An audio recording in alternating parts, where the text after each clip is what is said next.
Bonsoir, bonsoir à toutes, bonsoir à Bonsoir à tous. tous. Bienvenue dans cette nouvelle conférence de l'INSEC, où ce soir nous avons donc l'occasion d'accueillir des sportifs de haut niveau, des sportifs de l'extrême. Et je vais commencer par Philippe Croison, aventurier, conférencier. Philippe qu'on ne présente plus pour tous les exploits qu'il a déjà réalisés. Jérémy Croison, de la même manière sportif de Plus rien. l'extrême, Ironman, Paris-Dakar. Est-ce que quelqu'un Thibaut Wadowski. m'entend? Oui, Philippe, on t'entend. Philippe, on t'entend. Thibaut Wadowski, alpiniste, qui se prépare donc à gravir cet été un sommet de la chaîne himalayenne. Et puis Anthony Bassi, cofondateur du groupe Tendance Sport. Alors Philippe, est-ce que tu nous entends? Moi, je vois plus rien. Philippe Croison, est-ce que tu nous entends? Est-ce que tu m'entends? Ah, aussi. D'accord. Tu m'entends? Je suis désolé, si vous me voyez, vous m'entendez. Moi, je vais couper et je vais reprendre parce que là. Donc Philippe va revenir. Alors on va commencer. Alors en attendant que Philippe revienne, je vais proposer à Jérémy de se présenter dans un premier temps. Très bien. Eh bien, bonsoir à tout le monde. Bonsoir à tous. Bonsoir Thibaut, Thierry et Anthony. Bonsoir à tous ceux qui nous regardent ce soir. Alors, je suis Jérémy Croison. Je suis triathlète. J'ai fait plusieurs courses en Alpha Ironman. Et puis, en 2020, j'ai pris le départ du rallye Dakar, le rallye le plus dur du monde. Merci Jérémy. Thibaut Wadowski, est-ce que tu pourrais te présenter, s'il te plaît? Bonsoir à tous également. Thibaut Wadowski, du coup, actuellement en poste dans le bâtiment et comme passion l'alpinisme. Donc, un futur sommet prochainement et plein de belles choses déjà réalisées. Donc, il n'y a plus qu'à. Ok, merci Thibaut. Anthony Bassi. Bonjour, enchanté, bienvenue à tout le monde, fondateur du groupe Linktibi et de Tendance.sport. Ok. Philippe, est-ce que tu es là? Est-ce que tu es revenu? Oui, je suis là, vous m'entendez? Ça y est, on t'entend. Écoutez, il y a eu un gros écran bleu. Écoutez, moi, c'est Philippe Croison, papa de Jérémy Croison, donc fier de son fils, bien sûr. Et donc, aventurier de l'extrême, hein, voilà, la Manche, les 5 continents, le Dakar et tout ce qui s'ensuit pour vivre en équipe et essayer de vivre des moments forts. Donc, bienvenue à tous. Ok, merci Philippe. Alors, j'ai une première question pour toi, Philippe. On m'a dit tout récemment que tu projetais bientôt de partir dans l'espace. Est-ce que tu peux nous donner une date précise, en fait? Une date? Une date précise. Alors, une date, voilà, il n'y a pas la date. Nous parler de ce projet déjà et nous donner une date peut-être. Alors, toujours pareil, hein, c'est toujours une discussion de comptoir entre deux potes et ça se transforme en réalité. Et j'envoyais effectivement un petit message à Elon Musk sur Twitter et qui s'est transformé en réalité puisque au mois de septembre, on a rendez-vous à Cap Canaveral en Floride pour assister au premier décollage de la première fusée touristique avec Jared Isaacman qui sera le pilote, accompagné de 3 touristes. Et 3 jours plus tard, j'ai rendez-vous avec eux en mer pour l'amérissage. Et ensuite, on passe un moment tous ensemble pour voir comment on peut envoyer un mec qui n'a pas de bras et pas de jambes dans l'espace, dans une navette. Et surtout avec un gros casque parce que ça va cogner un peu partout. Mais encore une fois, tout est possible. Tout est possible parce que j'ai osé. J'ai tenté ma chance. Et voilà, c'est le message le plus fort que je te transmets aujourd'hui, c'est osez, tentez votre chance. N'attendez pas que ça vienne. À vous de la provoquer. Et donc, celle-là, du coup, comment tu l'as provoquée? C'est parti d'où, en fait, cette histoire? C'est parti d'un tweet avec mes followers en leur disant si j'atteins 50 000 followers avant Noël, on était à un mois de Noël, j'envoie un tweet à Elon Musk et 2 heures plus tard, j'atteins 54 000 followers, donc je suis pris à mon propre piège. Et j'envoie un tweet à Elon Musk en disant bonjour Elon, voilà, je m'appelle Philippe Croison, j'ai pas de bras, pas de jambes, je suis un aventurier français, envoyez-moi dans l'espace.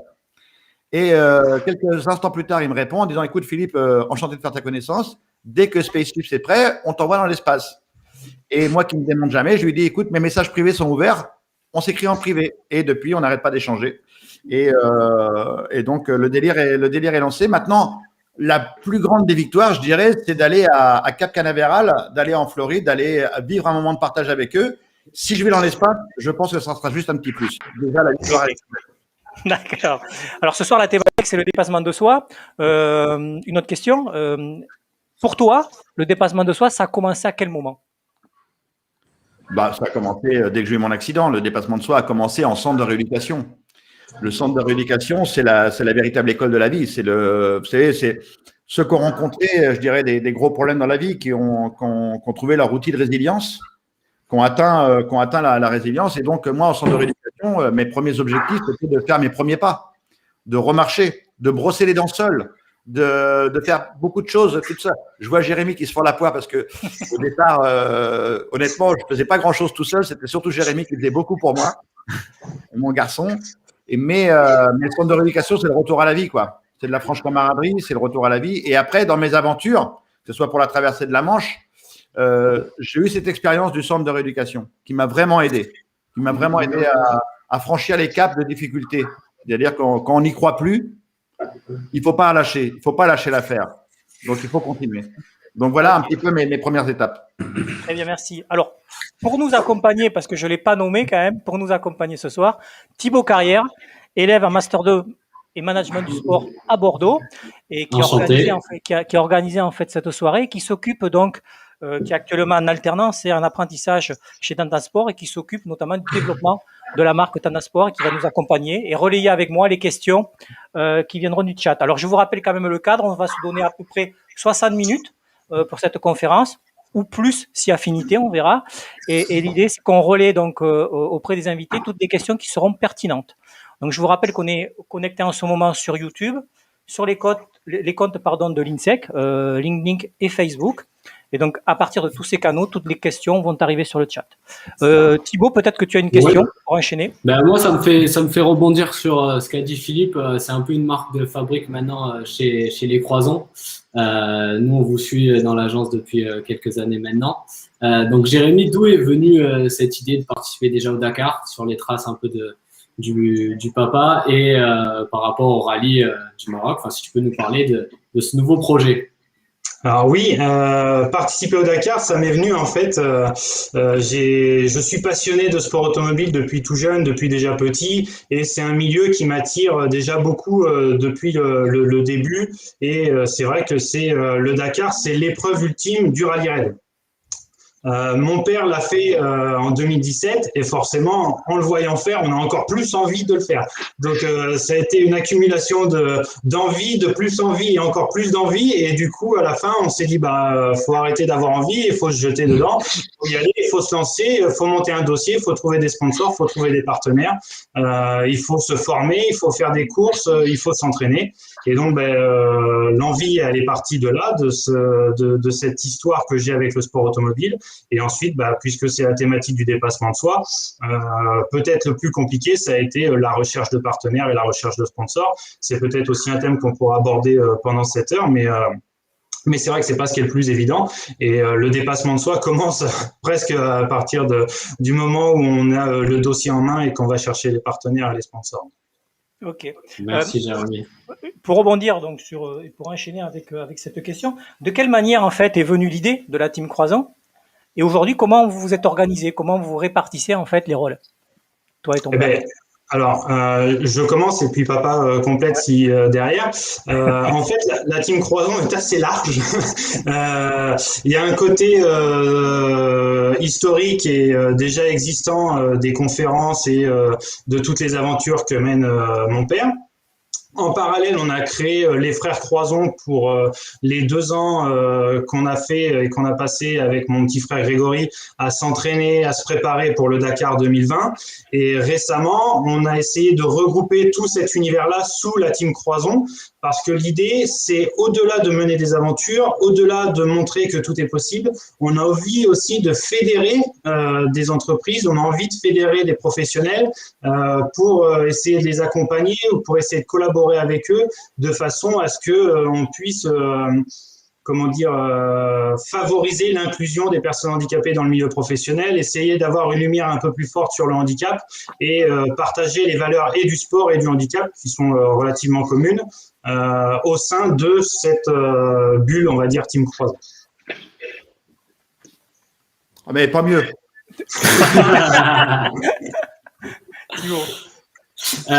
Du coup, moi, ça me fait rebondir un peu pour parler de Thibaut, alpiniste. Comment est venue cette idée et cette envie de faire de l'alpinisme, qui est un sport extrême et qui n'est pas un sport des plus pratiqués et qui est assez rare comme sport? C'est né il y a 4-5 ans maintenant. Ça a été pour moi une énorme expérience avec ma compagne de partir au Népal une première fois pour faire un bout de sommet qui s'appelle le Kalapatar, pour faire vraiment un dépassement de soi, une prise de conscience sur plusieurs choses. J'ai goûté à l'Everest en étant au pied à travers le Kalapatar. Puis quand on voit l'Everest, on se dit pourquoi pas. On redescend euphorique et puis ça, comme tout le monde, ça mûrit un peu dans la tête et puis petit à petit on se dit on se lance quoi. Donc on a une envie vraiment de dépasser ses peurs, de vraiment avoir une pleine conscience de ce qu'est la vie. Pour moi c'est important de quitter son sentier battu qu'on a tous les jours et d'aller s'exprimer en montagne et de se laisser vivre en fait entre guillemets quoi. Thibaut, tu avais un premier projet, c'était de partir au mois d'avril, donc sur un premier sommet de la chaîne himalayenne. Ce projet est tombé entre guillemets à l'eau dans la mesure où tu as dû te repositionner sur un deuxième sommet pour le mois d'août, je crois. Aujourd'hui, de quelle manière tu te prépares? Où en es-tu de ta préparation? De quelle manière on rebondit d'un projet à l'autre au niveau mental? Et au niveau mental, de quelle manière on se prépare en fait? Voilà. Physique et mental, bien évidemment. Alors, niveau mental, on rebondit avec un préparateur mental qui s'appelle Thierry Loret, qui suit et qui aide énormément à la réflexion. Alors, nos interactions sont plus ou moins fréquentes, mais elles permettent malgré tout d'avoir une vraie remise en question et de bien se repositionner. C'est très important, c'est un deuil, hein, c'est un mot peut-être un peu fort, mais ça reste un deuil de quitter une ascension qui se fera pas, hein. On s'y prépare 6 mois à l'avant, on se répète constamment le passage, les chemins, et puis du jour au lendemain, faut mettre une croix dessus et il faut repartir, il faut repartir vite parce qu'on a aussi des sponsors derrière et qu'il faut quand même donner du grain à moudre entre guillemets. Donc on s'est réorienté rapidement sur le Shoyu, mentalement pas évident parce que réapprendre, se reconstruire au travers de tout ça. Après, on y bosse et puis il n'y a pas de raison, on va y arriver. C'est quoi l'altitude? 8201 mètres pour le Shoyu. 8201 mètres. Et l'Himalaya, il est à combien le plus haut? L'Everest, il est à 8848 mètres. Ouais, il n'y a pas grand-chose. Hein. Il y a un peu, mais non, il n'y a pas grand-chose. Ouais. T'aurais pu taper haut d'entrée, en fait. C'est ce qu'il voulait dire, Philippe. Non, je voulais pas dire ça. Non, bien au contraire. Mais la remarque, elle est bonne. Les quelques 600 mètres qui séparent en termes d'altitude, pour un alpinisme qui a un niveau comme le mien, à savoir standard, c'est quand même 5 à 6 jours de marche complémentaire à cette altitude-là. C'est à partir de 8000 mètres, on rentre dans ce qu'on appelle la zone de la mort, hein. Donc il n'y a plus suffisamment d'oxygène, l'organisme se dégrade à une vitesse déconcertante, hein. Faut savoir que le corps fait le choix d'arrêter certains organes, par exemple, pour privilégier la marche, la respiration. On parlait de dépassement de soi dans la zone des 8000, c'est le but de ce soir. Clairement, c'est un jeu contre la montre et il faut y aller, quoi. C'est ça que moi j'apprécie. Voilà. D'ailleurs, je rebondis, Thibaut, tu utilises souvent le mot se sentir en vie, qui est un mot quand même fort. Tu parlais de zone de la mort et là tu utilises souvent le se sentir en vie. Comment tu peux expliquer à toutes les personnes qui sont là un peu ce mot? C'est un paradoxe qui est compliqué parce qu'on associe réellement et très souvent l'alpinisme à la mort. Moi, c'est vraiment tout ce que je veux pas. C'est une découverte, c'est une aventure, pour reprendre les termes de Philippe, et je suis complètement en phase avec ça. Se sentir en vie, on apprend tellement, on est tellement nourri, on est face à soi-même. Il y a des jours où on marche, on sort de la tente le matin, il fait froid, on a les mains qui n'ont pas envie d'y aller, les jambes qui n'ont pas envie d'y aller, il y a la tête qui il faut y aller. On se dit ça va être une bonne journée, et puis on finit toute la journée par marcher, pleurer, toute la journée. Il y a des émotions qui sont complètement décuplées, on ne comprend pas ce qui se passe, on associe ça à rien en fait. Et se sentir en vie, c'est ça quelque part, c'est de se dire qu'est-ce qu'on est face à cette nature, enfin, quand on redescend, moi j'ai un esprit qui est tellement nourri, je suis grandi de toute relation, c'est ça, se sentir en vie. Alors oui, il y a une confrontation qui est certaine avec la mort, entre guillemets, oui, ça existe, il n'y a pas de sujet. Hein. L'alpinisme, ça serait si on montait dans un ascenseur et qu'on arrivait en haut de l'Everest. C'est peut-être aussi ce qui fait son charme, c'est qu'il n'y a pas beaucoup de monde. Donc voilà, c'est un peu ça, se sentir en vie. Ok. Merci. Anthony Bassi. Alors tu t'es déjà présenté rapidement, mais est-ce que tu pourrais peut-être en dire plus donc, sur le rôle de l'agence et notamment le rôle de l'agence dans le cadre de l'accompagnement des athlètes et notamment des projets Croison et le projet de Thibaut? Alors, donc on démarre bien sûr donc avec la rencontre, hein, la rencontre que nous faisons donc avec tous ces sportifs. Nous validons avec eux donc les objectifs, les différentes attentes. C'est vrai qu'il y a toute une sélection qui est mise en avant et on le remarque avec aujourd'hui les sportifs avec la chance avec laquelle on travaille, c'est qu'il y a une philosophie derrière tout ça. Il y a l'envie de mener un challenge, un objectif, un esprit d'équipe et bien évidemment une aventure riche et passionnante. Donc en fait, on va travailler avec eux toute la stratégie marketing avec un storytelling avant, pendant et après. On met en place les différentes activations avec les partenaires, fournisseurs, sponsors et on les accompagne tout au long donc de leurs objectifs, tout au long de leur parcours sur ce challenge qui se lance pour les médiatiser, les diffuser au maximum.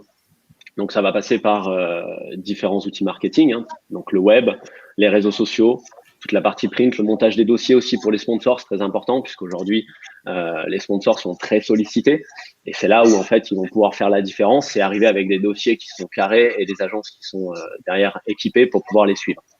Donc j'ai une équipe qui est fabuleuse, dont Thibaut en fait partie, qui permettent aujourd'hui de réaliser tout ça. On l'a vu avec la team Croison, c'était une aventure. Outre le fait outre le challenge en lui-même, ne serait-ce que toute l'aventure de préparation, c'était génial. On a mis en place énormément de choses. Je pense qu'on s'est même autant éclaté, je pense, dans la préparation que sur le lancement, que sur le Dakar en lui-même. Et l'idée, c'est de pouvoir mettre à profit et mettre à disposition aussi notre savoir dans le marketing et spécialisé dans le sport principalement au profit de ces sportifs. Ok, merci Anthony. Du coup, Anthony et Jérémy, enfin toute la team Croison avec Jérémy, comment s'est passée la rencontre avec Anthony et comment procéder à préparer en collaboration avec Anthony et l'agence toute une préparation à un projet, que ce soit le Dakar, que ce soit le rallye ou d'autres projets que Philippe peut mener également? Eh bien, en fait, la rencontre, elle s'est faite assez naturellement. On partage sensiblement les mêmes valeurs, on partage les mêmes envies, on a le même âge quasiment. Donc, tout ça, il a eu un bébé il n'y a pas très longtemps, moi en même temps. Donc, c'était assez drôle. Tout ça est connecté et tout ça fait du sens. Et finalement, comment on prépare ça? On se fait un planning, c'est très professionnel. Avec Anthony, on a beaucoup travaillé sur un planning justement, avec des mises en avant, avec des travails, avec beaucoup de conseils aussi, parce que finalement, moi, c'est pas forcément mon cœur de métier hein, de me vendre et de faire du marketing. Donc, du coup, Anthony a été a pris beaucoup de temps pour expliquer, a pris beaucoup de temps pour essayer de m'apporter le maximum d'éléments et d'informations possibles pour que l'on puisse monter quelque chose de très carré, de concret et quelque chose de vendeur aussi pour aller démarcher toujours et encore les sponsors finalement.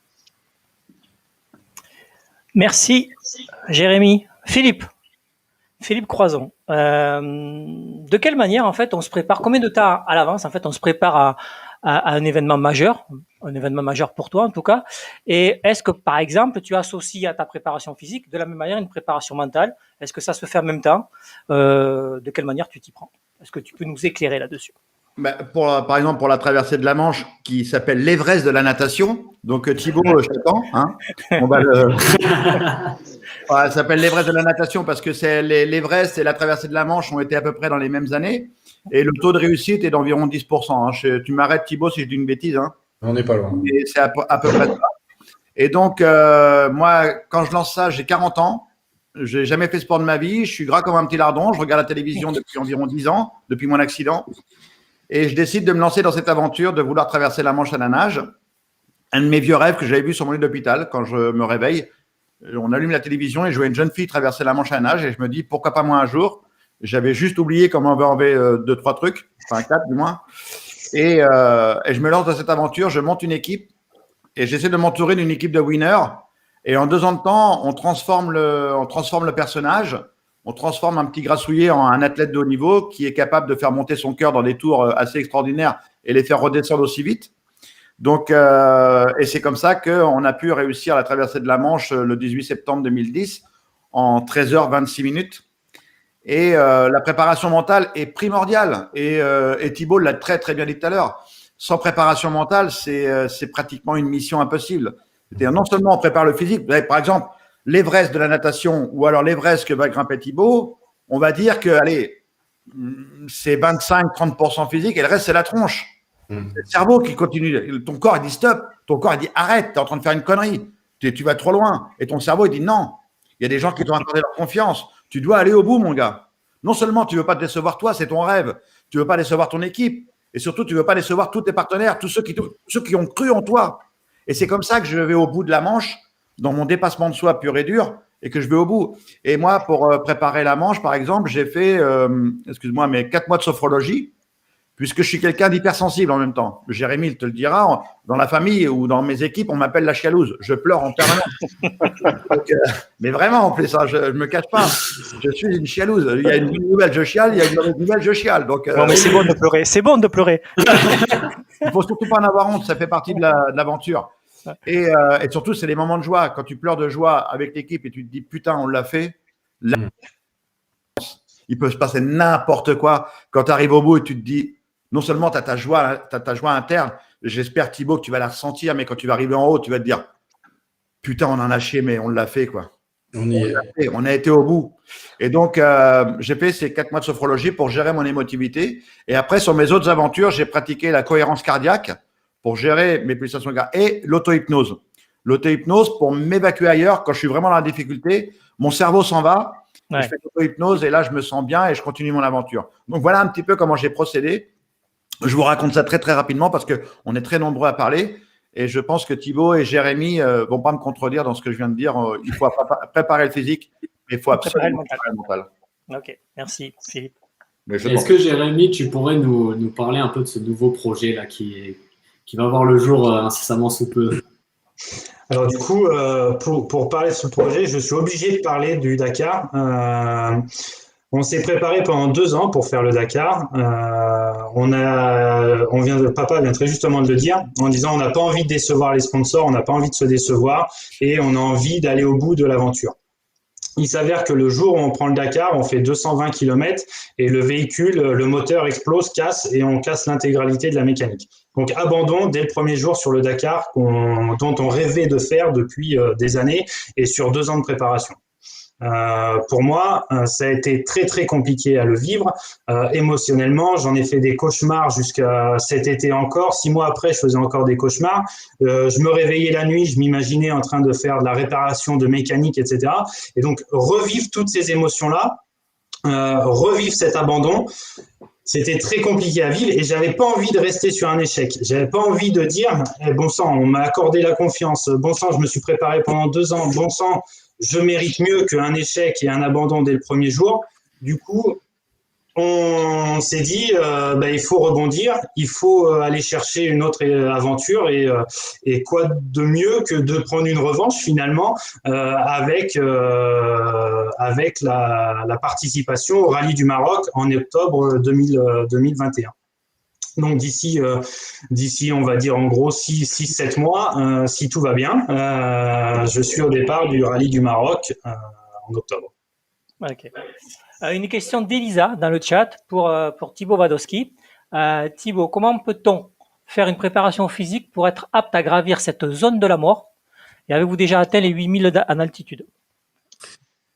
Je vais rejoindre encore une fois Philippe. Je pense qu'on peut simplement pas se préparer physiquement pour, pardon, pour les 8000. C'est vraiment du psychologique. Oui, il y a une grosse part physique qui joue et évidemment, au mieux on arrive en forme dans cette zone-là, au mieux on devrait se porter.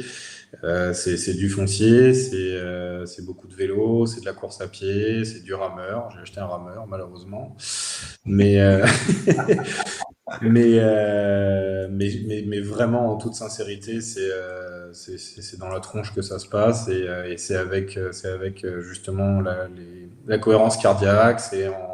Le corps n'a vraiment pas envie d'y être, hein, faut en avoir conscience. Donc c'est se dire on y va et on y tient. Et pour la deuxième partie de la question, ce sera mon premier 8000. Il y a eu des autres expéditions précédentes, mais ce sera mon premier 8000, d'où le choix du Shoyu dans ce second choix. Voilà.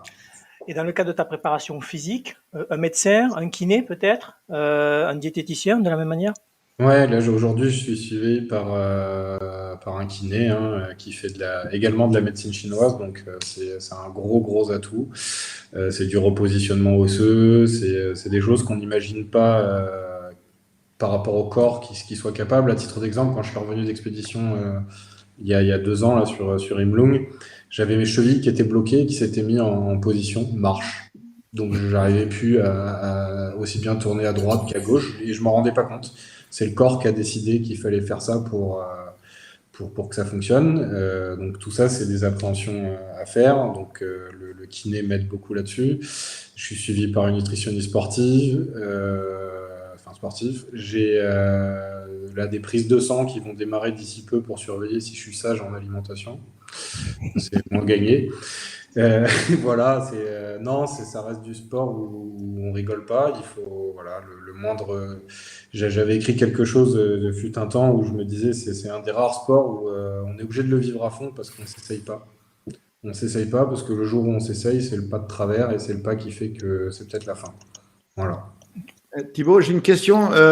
Est-ce que tu te prépares aussi un petit peu en altitude pour commencer à charger en globules rouges ou c'est vraiment là-bas?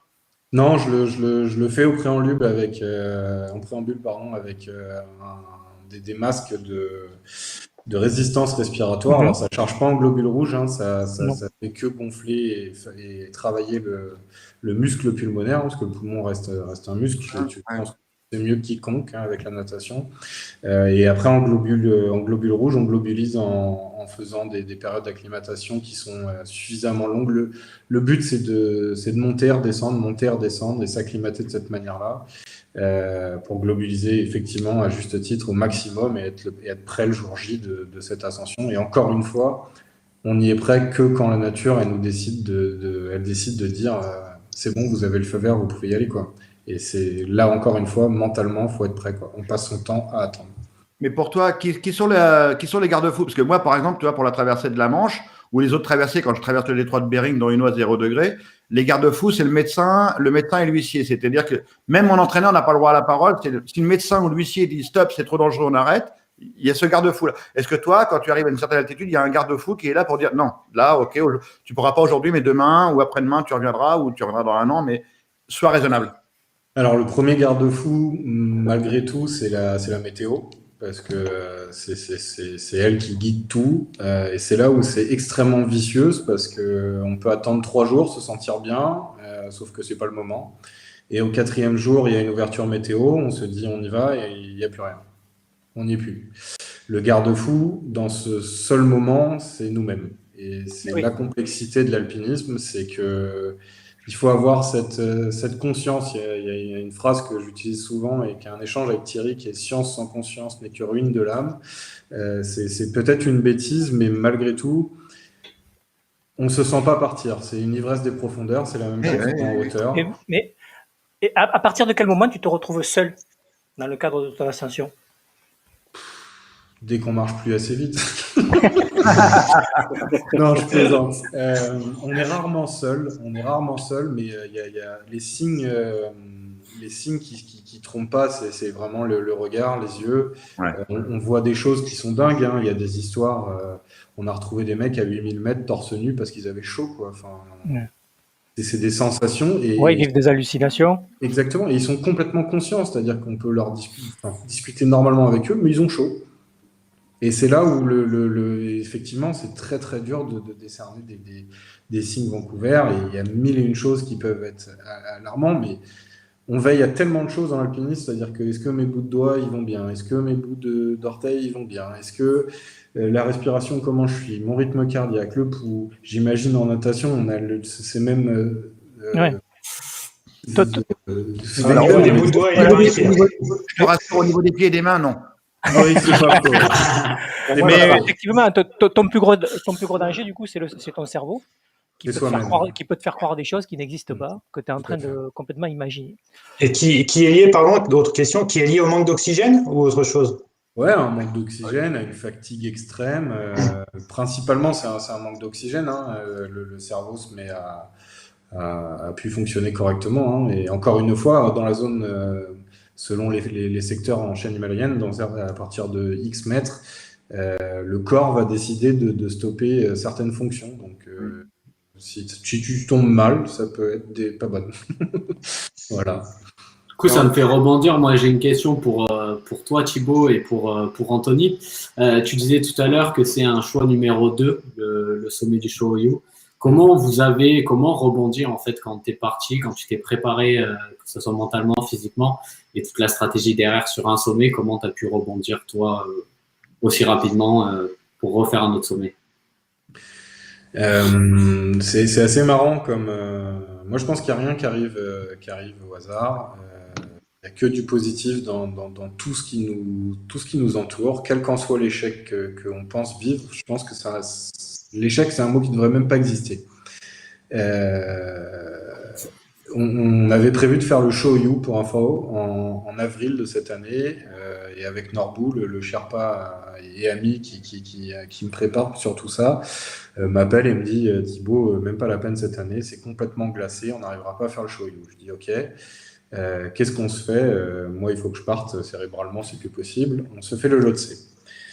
Bon, ok, on se conditionne, on fait le Lhotse pour avril. Il faut savoir qu'en alpinisme, c'est des périodes très, très, très courtes sur lesquelles on a des ouvertures. Et puis après, le Lhotse arrive justement une maladie très peu connue en ce moment dont on parle peu, qui s'appelle le Covid, je crois, qui nous empêche de partir. Et retour aux sources, on se dit qu'est-ce qu'on fait en août? Et ben, on fait le Shōyu. Donc, quelque part, pas si compliqué de repartir. Une grosse discussion avec Thierry en prépa mentale, encore une fois, pour juger ça comme étant pas du tout un échec. Et puis c'est reparti. De toute manière, il faut y aller. Il y a pas, c'est rien du tout. C'est pas grave. Alors une question pour toi, tiens, du coup là, enfin plus qu'une question. Un ancien élève de l'INSEC, Jérôme Brisebourg. Bonsoir Thibaut, je suis INSEC 94. J'ai pu atteindre le sommet de l'Everest en 2011. Je suis à ta disposition pour en parler si tu veux. Ça peut t'aider. Ouais, voilà. C'est que des échanges de ce type-là qui sont simplement. Moi, c'est ce qui me plaît dans ce milieu très fermé, c'est ça. Ouais. Mais Jérôme, si tu veux nous communiquer alors tes coordonnées en privé, puis bien sûr qu'on les transmettra. Merci beaucoup. Merci. Ouais. Une question de Angelino Steven. Pour chacun d'entre vous, quelles ont été les raisons de vous faire aider et soutenir par une branche qui est Tendance.sport? Alors, je vous laisse prendre la parole. Pourquoi Philippe, Jérémy? Moi, c'était très simple. Hein, c'est parce qu'on habite la même ville, qui est Nice, et aussi parce que la réputation de Tendance Média, qui a créé Tendance.sport était très forte sur le secteur et notamment au niveau du sport et aussi parce qu'avec Anthony, on a eu assez rapidement un coup de foudre amical et donc ça a fonctionné assez rapidement. Donc, quand tout est en ligne, c'est-à-dire que il y a la bonne ambiance et c'est professionnel et qu'on fait du travail de qualité, il n'y a pas de raison de se priver d'un partenariat avec Tendance Sport. Et moi, Anthony. je vais te répondre vite fait. Moi, c'est Angelino qui m'a dit faut que tu viennes chez Tendance Sport. Donc, il y a le fils qui est sérieux, il y a le père qui dit des conneries. Concernant Tendance Métier. tous... Ouais, pardon, vas-y. Non, j'allais juste rebondir pour dire que dans la même lignée qu'expliquait Jérémy, comme il disait, c'est un coup de foudre mutuel et c'est vrai que c'est pas que lui qui nous a choisi parce que on a apprécié aussi toute son challenge, la compétition qu'il souhaitait faire. C'était quelque chose qui pour nous était la compétition automobile principalement, nous apporterait beaucoup en termes de valeurs et les valeurs de la famille Croizon que l'on connaît tous, voilà, gravitent autour de Tendance.sport. Tu peux, tu peux, Philippe, tu peux. Thibaut participe donc au développement. Alors Thibaut Carrière participe au développement de la branche sport, donc du groupe. Quelles sont vos ambitions en fait dans ce secteur-là d'activité, sur la partie sport plus précisément? Thibaut, tu veux peut-être expliquer un petit peu comment tu vois les choses, parce que Thibaut, tu prépares un beau mémoire là-dessus. Exactement. Je vais rebondir. C'est une lettre recommandée qui t'attend. En fait, tout a commencé. Ça a commencé. Maintenant, ça fait 3 ans que je suis au sein du groupe Linkibi, donc avec Anthony qui m'accompagne depuis ces 3 années. Que je remercie grandement parce que c'est en partie et grandement grâce à lui qu'aujourd'hui que Tendance.sport voit le jour. Faut le souligner. Je pense qu'il y a peu aujourd'hui de directeurs qui laissent autant de chance aux salariés. Donc ça, je tenais vraiment à le souligner. Il y a une relation amicale aussi qui s'est créée à côté du boulot. Tendance.sport, pourquoi? Parce que moi, je suis issu d'une formation dans le sport. Je pratique également le sport que je fais à l'AS Monaco Rugby. Donc, c'est une passion depuis petit. Les valeurs également qu'on veut mettre au sein de cette société, donc le marketing et le sport. Donc, tous ces éléments-là, on la lance au travers de Thibaut et tous les participants qui sont là aujourd'hui par rapport à toutes les valeurs qu'ils inculquent. Je pense qu'aujourd'hui, il n'y a que eux qui puissent parler mieux que moi de toutes ces valeurs. Enfin, vous l'avez entendu. Donc, c'est ce qu'on veut inculquer au sein de notre société. Je vais rebondir. Oui, vas-y. Je vais rebondir sur ce qui est expliqué parce que c'est très important et du coup je passe un message vraiment à tous les étudiants de l'INSEC et de toutes les écoles. Pourquoi en fait, d'ailleurs merci beaucoup pour ces mots Thibaut, ça me va vraiment droit au cœur. Et pourquoi en fait je t'ai donné aussi cette possibilité en fait de mener à bien un projet qui te tient à cœur, pour lequel tu es très impliqué parce que aussi donc comme tu disais t'es sportif, donc pour tous les étudiants c'est vrai que c'est important de pouvoir se consacrer et se dépasser et je pense que beaucoup d'entreprises aujourd'hui attendent ça et c'est ce qui fait qu'on arrive en fait à créer de belles choses avec un étudiant qui est aujourd'hui part entière de l'entreprise et nous permet aussi parce que c'est un échange Thibaut, je t'ai permis, mais tu m'as permis aussi de développer cette marque. C'est une marque qu'on développe ensemble. On a, comme l'explique, non, plutôt de ce côté-là, un objectif, votre histoire. C'est un peu notre histoire aussi. C'est un peu notre objectif. Voilà, j'ai lu dans les messages tout à l'heure quelle était notre phrase, notre leitmotiv et notre citation. On en a chacun une. Je pense que chacun va pouvoir citer la sienne, qui est pleine qui est pleine d'espoir et la nôtre c'est celle-ci et elle nous consacre, c'est pour nous et également pour les personnes avec lesquelles on suit. Juste pour voilà. je me permets de rebondir moi aussi, mais Je voulais vous dire, non, mais sérieux, quand j'ai Chaque fois, on a peur quand Philippe parle. C'est l'émission de Philippe. Il nous fait une blague à chaque fois. Non, mais tout ça pour dire que, effectivement, quand j'ai traversé la Manche à la nage, on a traversé, c'est avec un travail d'équipe, mais c'est vrai que je l'ai fait seul. La recherche de partenaires, je l'ai fait seul. Essayer de communiquer avec des gens, je l'ai fait seul. Et c'est une galère sans nom. Ouais. Je suis pas professionnel de la communication, je suis pas professionnel de rechercher des partenaires et ainsi de suite. Et nous, en tant que sportifs de haut niveau, et Thibaut va pas me dire le contraire, ni Jérémy, c'est chercher des partenaires et gérer les médias, gérer les trucs, c'est une énergie que normalement on ne doit pas dépenser. Ah oui. Et si on n'a pas une équipe comme Tendance Média derrière nous, on dépense cette énergie et on va pas au bout normalement. On risque de s'épuiser rien qu'à faire ce travail-là. Et avoir une équipe comme Tendance Média, ça nous permet de nous poser sur les personnes compétentes et de dire, voilà, moi, mon objectif, c'est de m'entraîner. C'est de m'entraîner à piloter, c'est de m'entraîner à nager, c'est de m'entraîner dans le gainage ou ainsi de suite. Et il y a Tendance Média qui te fait des rapports de temps en temps, qui dit, voilà, Philippe, voilà notre projet, voilà ton truc, voilà sur quoi on peut s'organiser, voilà ce qu'on va réaliser. Et ça, tu fais… C'est un soulagement, mais de ouf, quoi. Mais vraiment focaliser sur ton objectif. Et ça, ouais, mais c'est obligatoire. C'est obligatoire aujourd'hui, surtout dans la société où on vit, une société qui est tellement exigeante. Les partenaires sont tellement exigeants aujourd'hui. Quand ils mettent 20 000, 30 000, 100 000 ou 1 million d'euros sur la table, ils ne s'attendent pas que le pingouin d'à côté dise attends, je vais te faire un petit plan avec une feuille A4. Là, j'ai fait un coloriage avec mes enfants. Regarde, c'est chouette. Hein. Ben non. Le mec, il attend du pro. Il attend que derrière, ça retombe. Parce qu'il n'y a pas de philanthropie là-dedans. Quand tu as un partenaire qui est là, le partenaire, il n'est pas philanthrope. Il veut que tu réussisses son aventure. Il veut que tu réussisses son aventure parce qu'il veut que derrière, il y ait un retour. Et c'est pour ça qu'on a besoin de professionnels, pour qu'il y ait ce retour derrière. Ok. Bon, du coup, Philippe, j'ai une question pour toi. Ça va te permettre d'enchaîner. Vous pouvez dire que j'étais loin maintenant. Alors, merci, Philippe. Une question de Nico. Dans tes aventures hors du commun, est-ce que tu collabores avec des recherches scientifiques ? Non, pas tant que ça. En vérité, pas tant que ça. J'avais mes médecins, mon cardiologue, ainsi de suite. Et non, pas de. Si, avec Jérémy, quand on s'est entraîné avec les commandos marines à Toulon, à Saint-Mandrier, avec les plongeurs des mineurs, et juste à côté de nous, il y avait les commandos Hubert. Donc, bon, les gars, ils ont été impressionnés quand même par notre force de caractère. Et on s'est entraîné. Je me suis entraîné avec l'armée justement pour profiter de leur expérience, profiter de l'expérience de l'eau froide, de l'eau chaude. Et tout à l'heure, on a eu une question pour Thibaut pour grimper dans l'Everest, quelqu'un qui a grimpé l'Everest, qui veut t'apporter son expérience. Et c'est je dis bien grâce à l'expérience des gens qui l'ont déjà fait, qu'on réussit nos aventures.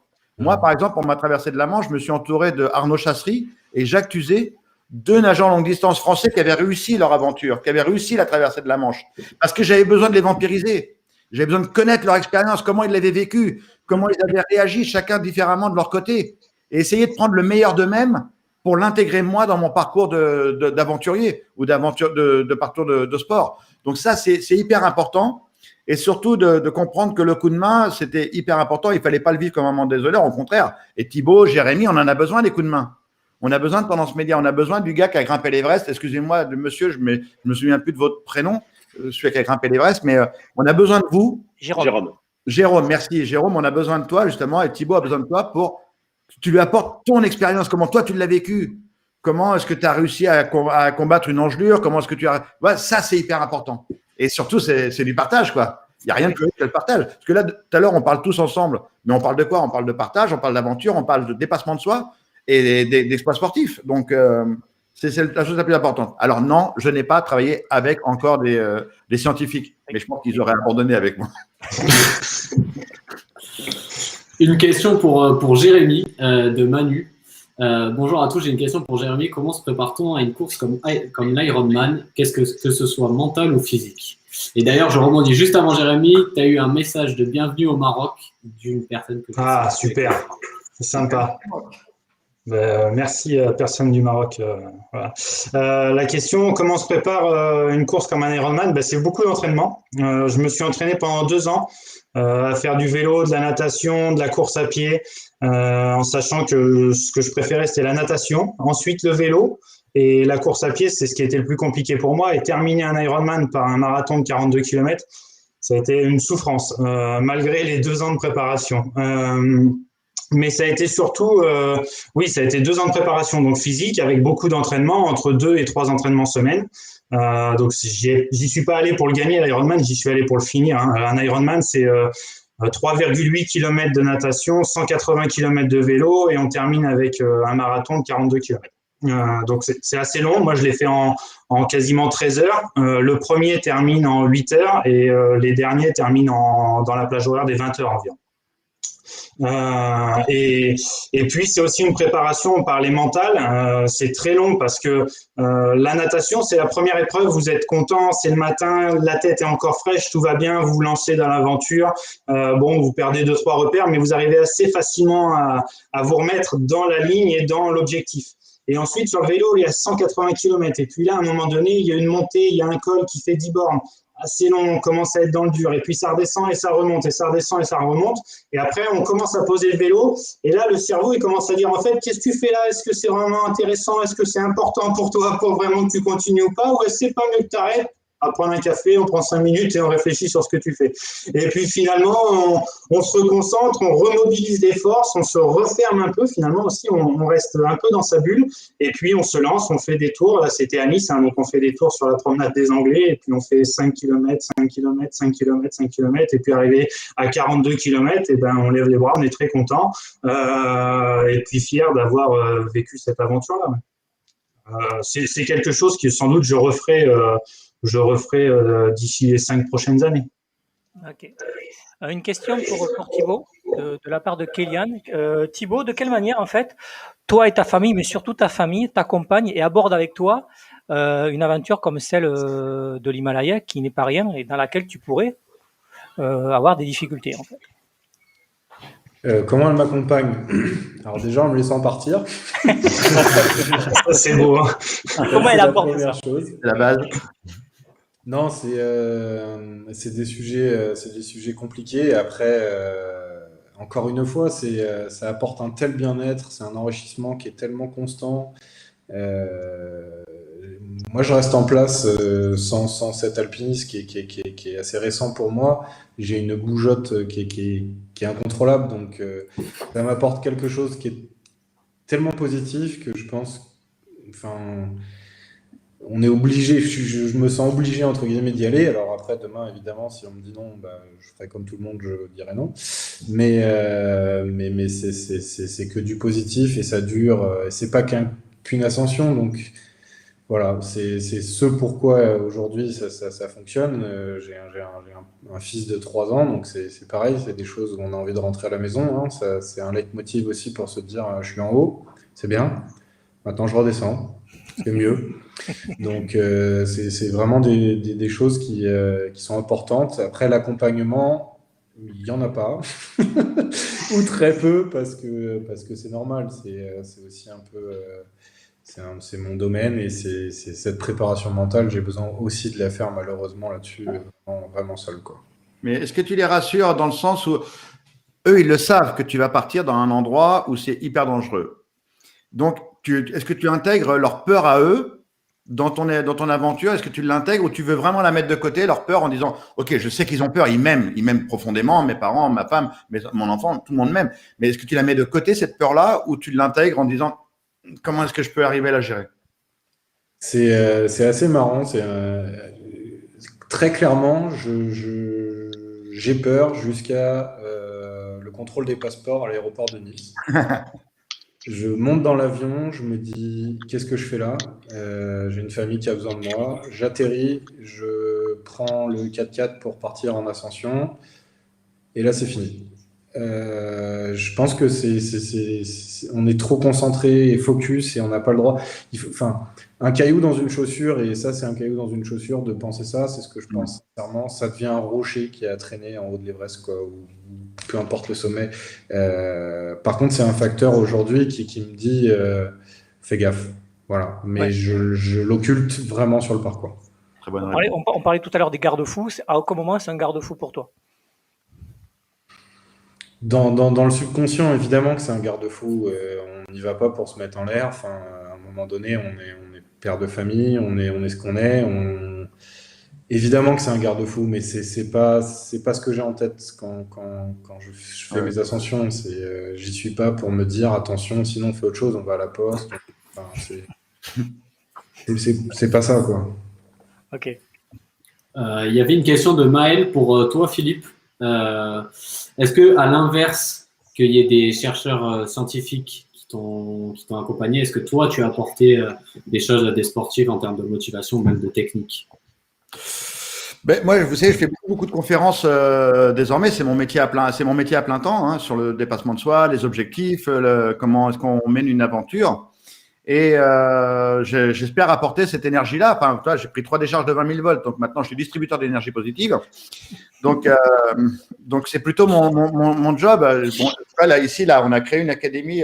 J'ai mis le polo comme ça. Là. Académie Philippe Croison, où on a plein de petits jeunes qui sont en situation de handicap comme moi. Enfin non, pardon, qui sont des personnes capables autrement comme moi et qui ont des rêves, c'est d'atteindre les Jeux paralympiques de Paris 2024. Donc dernièrement, je les ai emmenés dans la Manche et on a nagé tous ensemble pour mes 10 ans de la traversée de la Manche. Ils n'avaient jamais nagé en mer. On a eu des creux de 2 mètres. Ils ont nagé à contre-courant. Enfin, c'était apocalyptique. Et ce qui m'a le plus plu dans cette aventure avec mes petits jeunes, c'est que quand on est arrivé au bout, on s'est échoué sur la plage. Il y en a un qui est tombé dans les pommes. Il est vite revenu. Et ce qui m'a plu, c'est de voir la tête des gamins complètement défaite. Et il y a eu un smiley. Ils m'ont regardé tous les 4 et ils m'ont dit « On fait quoi l'année prochaine, Philippe ?» Et ça, c'est que du bonheur. Donc, après, il y a eu la recherche sur mes prothèses en carbone et en titane pour nager, pour avoir une meilleure performance possible. Et ces prothèses, aujourd'hui, elles sont libres de droit. Ça a coûté très, très cher avec les ingénieurs et ainsi de suite, mais elles sont libres de droit. Donc, plein de jeunes aujourd'hui, ou de personnes moins jeunes peut-être, peuvent réaliser ces prothèses et les faire avec leur prothésiste. Donc, voilà, on peut apporter ce genre de choses-là. C'est du partage. Du coup, au niveau scientifique, tu as permis à la recherche de progresser. Ouais, avec les prothèses en carbone, ouais, avec surtout les voilures. Hein. J'ai eu un professionnel qui m'a fabriqué des palmes, qui s'appelle Éric Breyer, qui est à Vannes. Et lui, il a mis un an et demi pour fabriquer mes palmes. C'est-à-dire que ma jambe gauche, j'ai un genou, à jambe droite, j'ai pas de genou, donc j'ai une jambe qui est plus forte que l'autre. Donc il fallait avoir une dureté de palme différente. S'il mettait les mêmes palmes, je serais encore dans la Manche en train de tourner en rond. Donc, à un moment donné, j'aurais peut-être arrêté. Mais donc, il fallait trouver la bonne dureté des palmes. Donc, on a mis 1 an et demi pour fabriquer ces palmes. Donc, vous voyez que ça a été un long travail avec les ingénieurs et aussi les ingénieurs qui ont travaillé sur ma voiture pour le Dakar. Parce qu'il faut savoir que je pilote sans volant ni pédale. Je pilote avec un joystick. Et donc, j'ai accélération, freinage, direction. C'est comme un jeu vidéo, sauf que je n'ai pas le droit d'écraser les gens. Et à gauche, j'ai un joystick. Pardon, pour monter des fois des rapports. Ouais. Donc, voilà. On a compris. On a compris que c'est une bonne équipe. Thibaut, une question de Guillaume. Dans le cadre de ta prochaine ascension, est-ce qu'il est prévu que tu sois suivi au niveau des vidéos sur les réseaux sociaux? Justement, c'est ce dont on parlait. Et là, c'est à mon tour de remercier Tendance Média et maintenant Tendance.sport. C'est grâce à eux que tout ça sera possible. Alors, ce ne sera pas des vidéos, ou en tout cas par parcimonie, et on fera des envois quand on arrivera, parce qu'évidemment, le téléphone, pour ne pas citer de marque, en haut est un peu plus compliqué qu'à d'autres endroits, dirons-nous. Mais on est en train effectivement de mettre en place, il y a tout un suivi avec un tracé GPS qui sera fait. On va diffuser à l'avancement et à chaque fois qu'on le pourra des photos, des vidéos. Ça risque d'être un peu plus compliqué parce que c'est plus lourd. Alors il faudra un peu plus se renseigner avec l'autre Thibaut, parce que encore une fois, et comme l'a dit Philippe à juste titre, moi je me concentre sur l'ascension et c'est eux qui orchestrent tout, mais évidemment ils l'ont fait d'une main de maître. Il y aura de quoi suivre, il y aura de quoi rêver, parce que c'est quand même aussi le but de ce genre d'expédition, et c'est le but de vraiment donner tout ce qu'on a la chance, nous, de pouvoir vivre, quoi. Voilà. Ça me fait rebondir, du coup, j'en apprécie vraiment ton message, Thibaut. Juste une petite parenthèse. Toi, Anthony, comment réagir face à ça, face aux différents profils, différents projets? Il y a Thibaut qui fait de l'alpinisme, Jérémy qui fait du rallye, Philippe qui fait tellement de projets. Comment réagir et adapter la stratégie en fonction de chaque profil, quoi? C'est beaucoup de temps. On dort pas beaucoup. Quand ils lancent les projets, les gars, on a nos journées qui se raccourcissent et nos nuits Régis, ma femme, elle en parlera. Du coup, bah, on essaie de jongler avec les plannings. J'ai la chance d'être bien entouré. Hein. Bon, bah, Thibaut est là aujourd'hui, mais on a une équipe quand même de 10 personnes derrière qui peuvent assurer. Donc, ça peut être, il y a des développeurs, des graphistes, des marketeurs, des communiqués de presse, etc. Des attachés de presse, pardon, qui nous aident aussi à mettre en place tout ça. Et on essaye d'adapter parce que bien sûr, bah, chaque challenge, comme chaque sportif est différent, il a envie de véhiculer une image qui est pas forcément la même que, on véhicule pas par exemple la même image avec Jérémy qu'avec Thibaut. On a des valeurs qui se rejoignent bien entendu, mais chacun a une image et un objectif et une catégorie sportive différente. Donc on jongle avec les plannings, avec la chance d'avoir une équipe qui soit disponible, qui soit force de proposition et qui nous permette de mettre tout ça en place. Et puis on est aussi énormément en relation avec eux. C'est avant tout, et c'est vraiment ce que j'apprécie le plus dans ce marketing, et c'est ce que j'aime dans le Tendance.sport, et c'est pour ça aussi que on a investi notre sueur dans le développement de cette marque, parce que c'est avant tout une aventure humaine comparativement aux autres aspects du marketing qui sont plus tournés vers la consommation. Là, on est vraiment on véhicule vraiment une aventure humaine. Et ça, c'est vraiment quelque chose que j'adore et que j'aime partager avec les sportifs, avec Thibaut et même avec tout le reste de l'équipe. Une question de Samuel. Alors pour tous, on l'a compris, dans le cadre de vos projets, vous êtes beaucoup entouré de personnes qui vous motivent, qui portent avec vous le projet. Est-ce qu'il vous est arrivé d'être, dans le cadre de ces projets, être entouré de personnes qui, au contraire, vous ont peut-être démotivé ou vous ont conseillé de ne pas vous engager dans ce type de projet? Ben moi, mon père, déjà.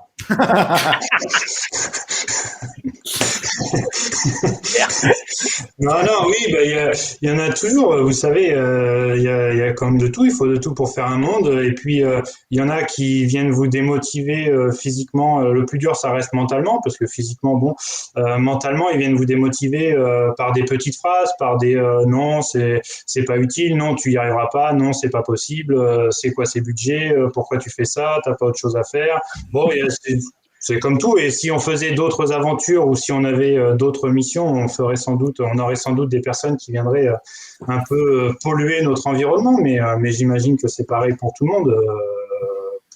Et c'est valable pour tous les aventuriers, pour tous les milieux professionnels. De la même façon que Anthony, quand il a dû créer Tendance.sport, il y en a certains qui ont dû lui dire « mais ça sert à rien le sport, pourquoi tu veux faire les choses dans le sport, tu vas pas gagner d'argent ». Bon, ma foi, oui, peut-être, mais bon, en attendant, ça apporte autre chose que peut-être des choses un peu plus concrètes. Ce qu'il faut comprendre aussi, c'est quand on mène des aventures comme celle-là, des aventures avec des budgets conséquents, très, très lourds à porter.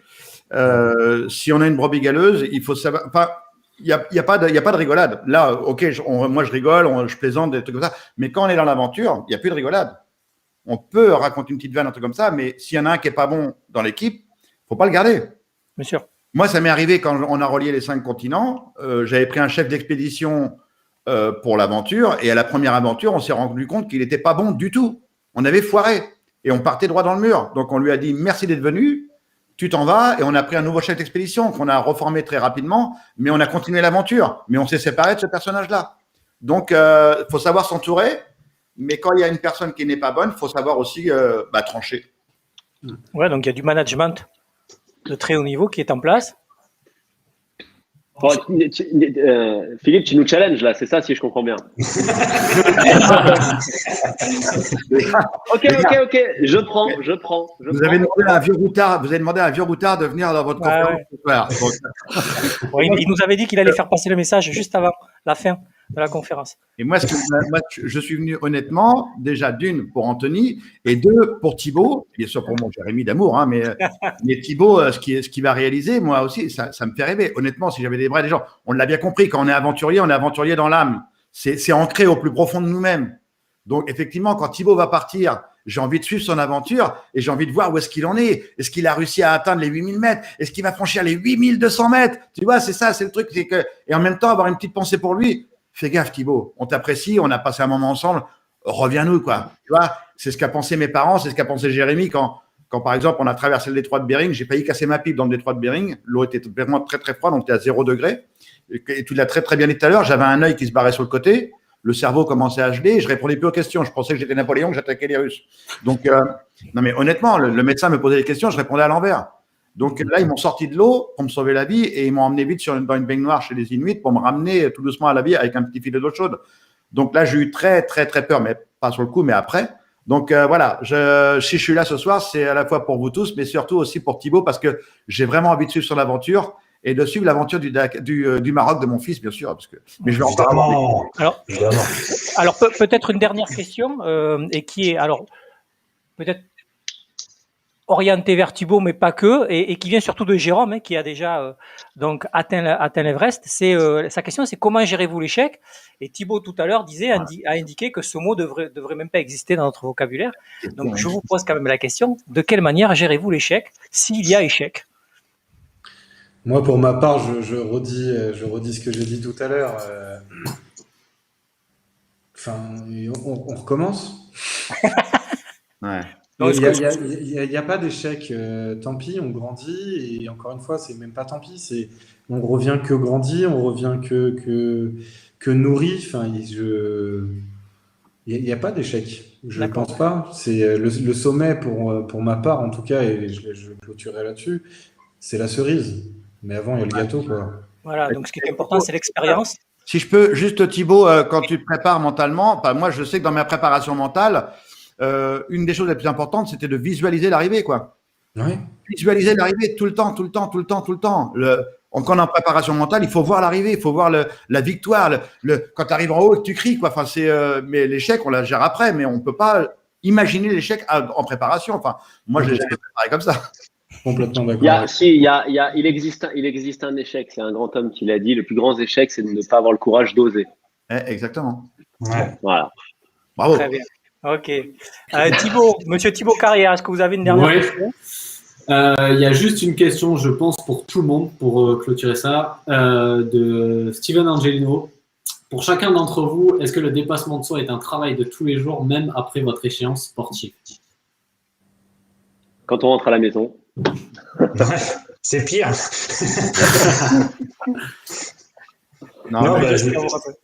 Vas-y, j'arrive.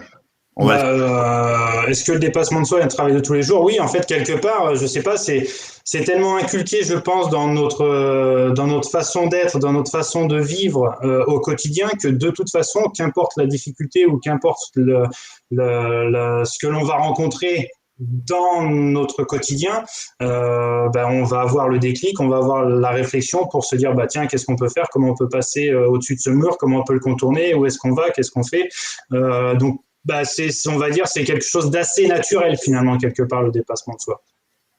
Ok, merci messieurs. On va tous vous remercier. Merci. Oui, Philippe. Mais non, mais Thibaut, il n'a pas répondu. Thibaut. Oui. Mais Thibaut, il a été bref parce qu'il avait déjà répondu en fait en début de. Ouais. L'échec pour lui n'existe pas, donc voilà. Merci en tout cas, Philippe. Donc on va tous vous remercier pour tous ces messages et ces messages d'espoir finalement. Thierry, excuse-moi, mais t'as un apéro à prendre ou Comment tu sais ça?